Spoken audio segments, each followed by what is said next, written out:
오늘 우리가 주목해 볼 점은 예수님이 예루살렘에 입성하시던 날,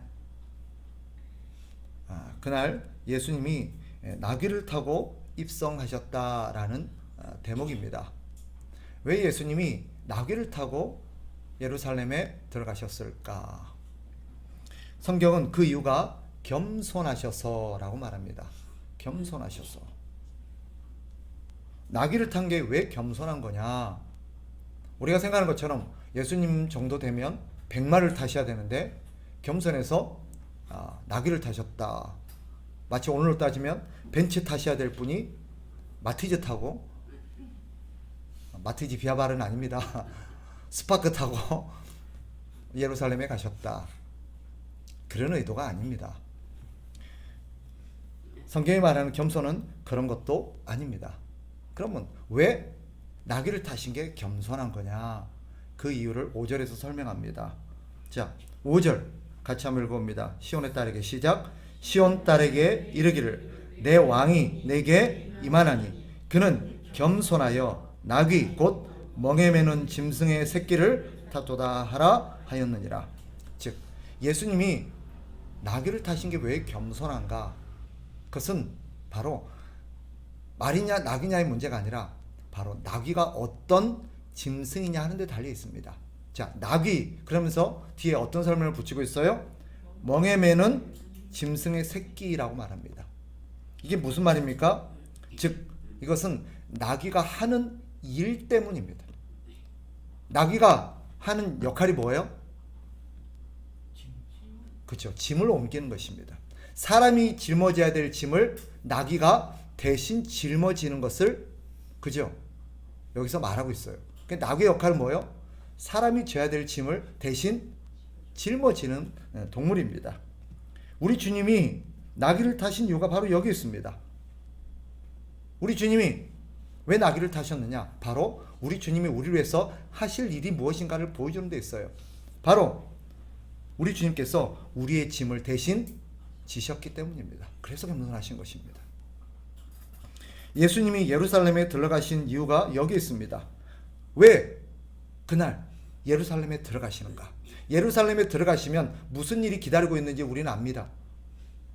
무슨 일이 기다리고 있어요? 거기서 붙잡히시고 채찍에 맞으시고 고난과 조롱을 받으시고 결국 십자가에서 죽임을 당하십니다. 그것이 기다리고 있음을 예수님이 모를 리 없지요. 그럼에도 예수님이 그 예루살렘에 들어가시는 것, 그것은 바로 뭐 때문이냐? 오늘 이 본문을 통해서 설명해 줍니다. 우리의 짐을 대신 지시기 위함이다라는 것입니다. 우리의 짐이 무엇입니까? 그것은 바로 인생의 짐이라고 할 수 있겠죠. 인생의 짐. 우리 모두는 인생의 짐을 지고 가는 사람들입니다.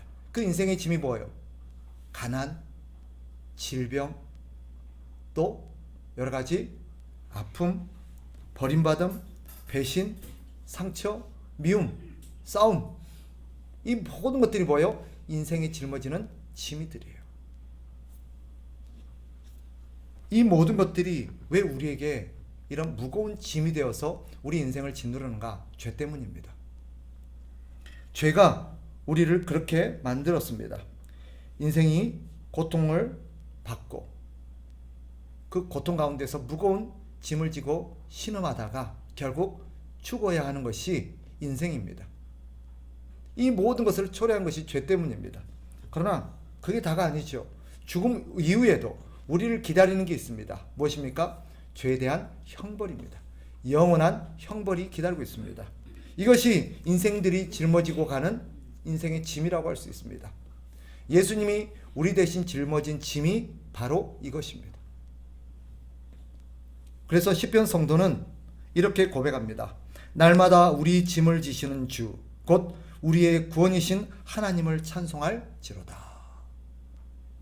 날마다 우리 짐을 지시는 주. 주님께서는 이 모든 우리의 짐을 짊어지고 십자가에서 죽으셨던 것입니다. 그날 예루살렘을 입성하시면서 나귀를 타신 이유는 지금 주님께서 우리를 위해서 하실 일이 뭔지, 왜 지금 예루살렘에 들어가시는지, 들어가서 무엇을 하실 것인지를 이 나귀를 타시는 것을 통해서 가르치는 것입니다. 주님께서는 모든 사람들을 향해서 이렇게 초대하십니다. 수고하고 무거운 짐진 자들아, 다 내게로 오라. 내가 너희를 쉬게 하리라. 왜 사람들이 그 짐을 나귀에게 집니까? 무거워서 못 지니까. 이 짐을 지고는 도무지 갈 수가 없으니까. 예수님이 우리 짐을 나에게 맡겨다오. 수고하고 무거운 짐진 자들아, 그 짐을 내게 맡겨라 라고 말씀하신 이유가 무엇입니까? 그건 너희가 도무지 짊어질 수 없는 짐이라는 거예요. 그걸 나에게 맡기라는 거예요. 여러분, 겸손이 뭔지 아십니까? 겸손. 그저 겸손한 말을 통해서 자기를 낮추고 남을 높이는 것. 성경이 말하는 겸손은 단순히 이것이 아닙니다. 오늘 성경이 본문이 가르치는 겸손이 무엇입니까? 겸손이란 남의 짐을 대신 지는 것입니다. 그게 겸손입니다. 남의 짐을 대신 진다는 게 뭐죠? 우리가 익숙한 표현으로 바꾸면 다른 사람을 대신해서 희생하는 것입니다. 다른 사람 대신 희생하는 것. 다른 사람을 위해서 자신을 포기하는 것. 자신의 이익을 포기하고, 자신의 권리를 포기하고, 자신의 체면을 포기하고, 자신의 자존심을 포기하고, 자신의 모든 것들을 다 포기하는 것. 이게 뭐예요? 겸손입니다. 당연히 내가 앉을 수 있는 자리인데 왜 다른 사람을 앉힐까요? 겸손하기 때문입니다. 내가 가질 수 있는데 왜 그것을 다른 사람에게 줍니까? 그게 겸손이에요. 내가 높임을 받고 내가 주목을 받고 모든 어떤 박수와 영광을 내가 받아야 되는데 그 영광을 다른 사람에게 돌리는 것. 그게 뭐예요? 겸손입니다. 그래서 겸손이 뭐냐? 다른 사람의 짐을 대신 짊어지는 것입니다. 그리고 내가 그 사람의 자리에 가고 그 사람을 내 자리로 앉게 하는 것. 그것이 겸손입니다. 예수님이 보여주신 겸손이 그것입니다. 주님은 그런 겸손을 우리에게 배우라고 하십니다. 우리가 잘 아는 말씀 마태복음 11장 29절에 보면 주님이 이렇게 말씀하셨습니다. 나는 마음이 온유하고 겸손하니 나의 멍에를 메고 내게 배우라. 나는 마음이 온유하고 겸손하니 나의 멍에를 메고 내게 배우라 라고 말합니다. 배우라는 말이 뭐겠어요? 본받으라는 것입니다. 본받으라. 무슨 말이에요? 너도 나처럼 그렇게 해라는 뜻입니다. 내게 배우고 겸손이 뭔지, 내가 어떻게 겸손한 삶을 살았는지 잘 배우라는 거예요. 그리고 그것을 본받아서 너희도 그렇게 하라는 것입니다.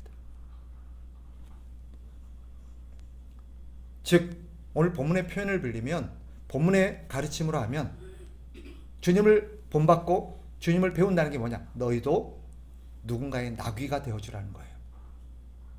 너희도 누군가의 나귀가 되어주라는 거예요. 다른 사람을 위해서 희생하라는 것입니다.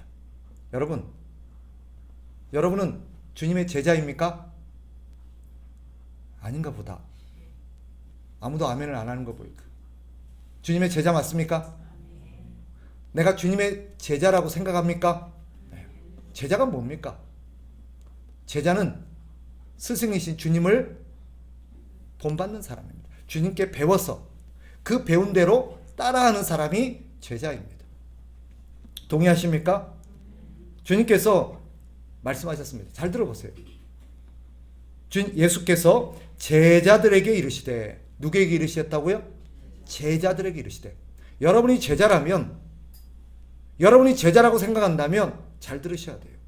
예수께서 제자들에게 이르시되, 그 다음 누구든지 나를 따라오려거든, 내 제자가 되려거든, 이 말이죠. 자기를 부인하고 자기 십자가를 지고 나를 따를 것이다. 이게 뭐예요?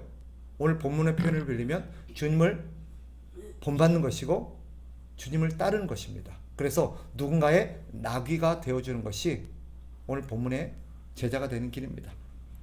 어떻게 하는 것이 나귀가 되는 것입니까?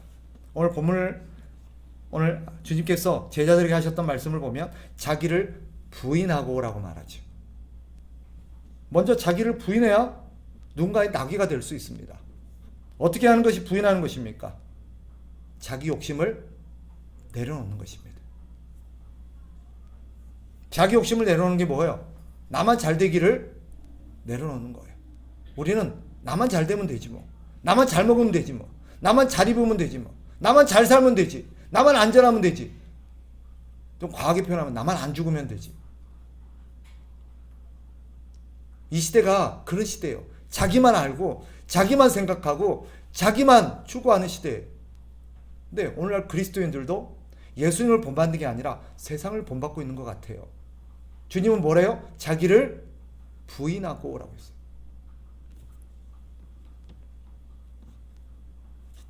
내가 잘 되기를 바라고 내가 대접받기를 바라고 내가 편안하게 살기를 바라는 것은 결코 자기를 부인하는 게 아니지요. 자기를 부인한다는 거예요. 그 모든 것을 포기하고 내려놓는다는 거예요. 왜?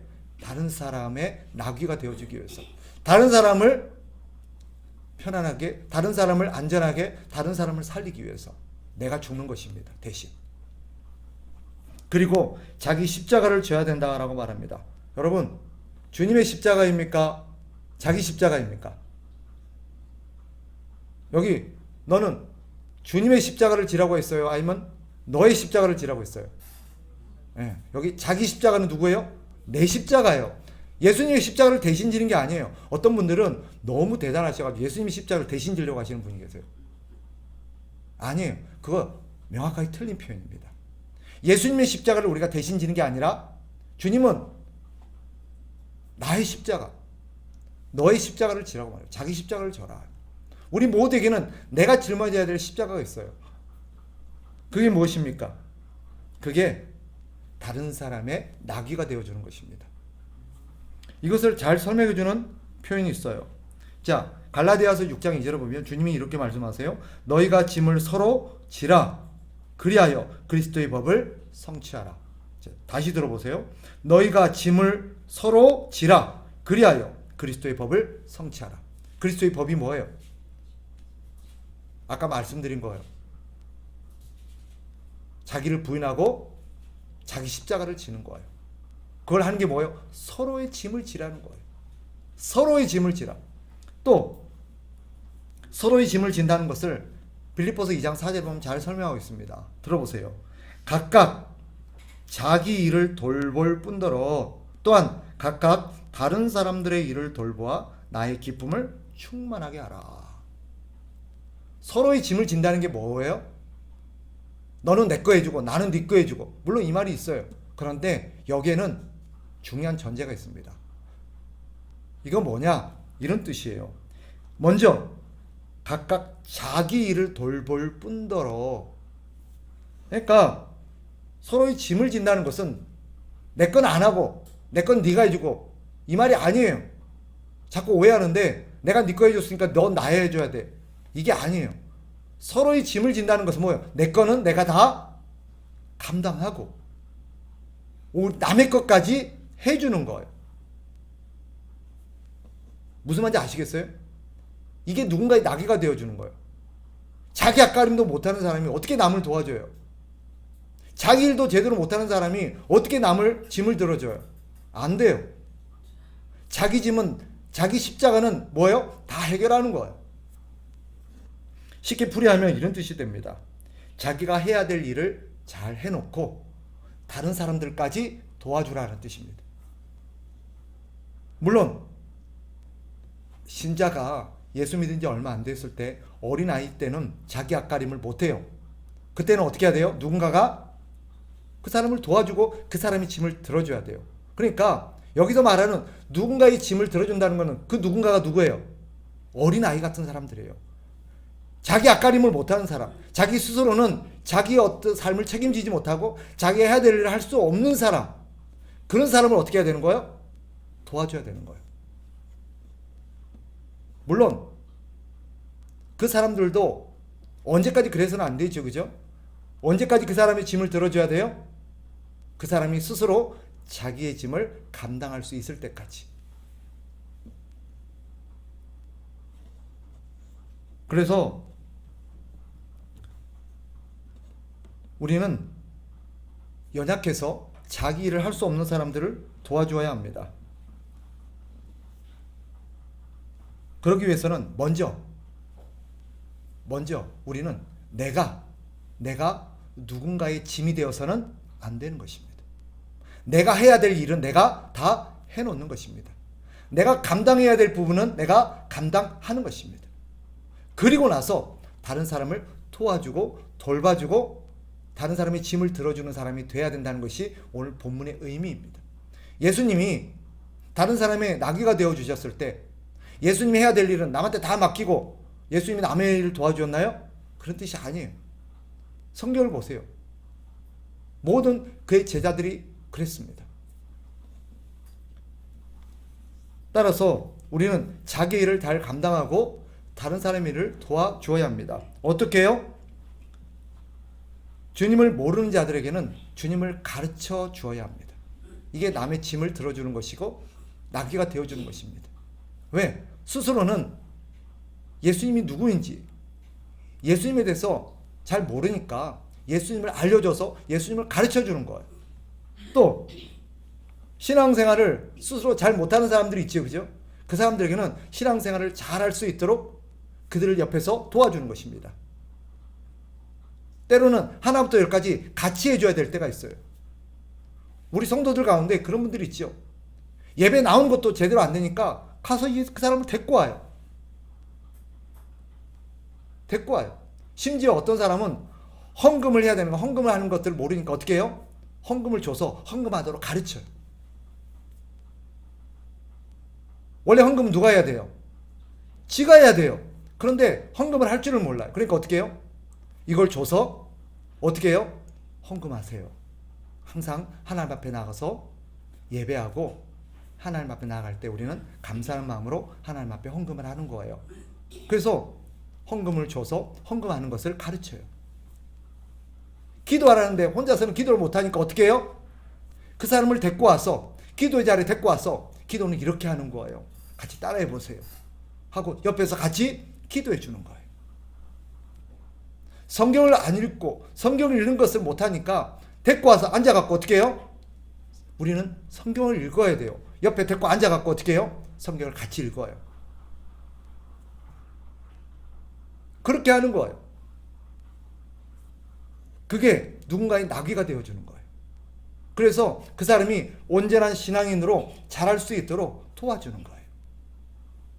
물론 신앙적이고 영적인 부분만을 말하는 것은 아니지요. 육적인 부분도 우리는 감당해 주어야 합니다. 가난하고 헐벗은 사람이 있다면 그의 나귀가 되어준다는 건 뭐겠어요? 그에게 먹을 것을 주는 것이고 그의 필요를 우리가 나눠주는 것입니다.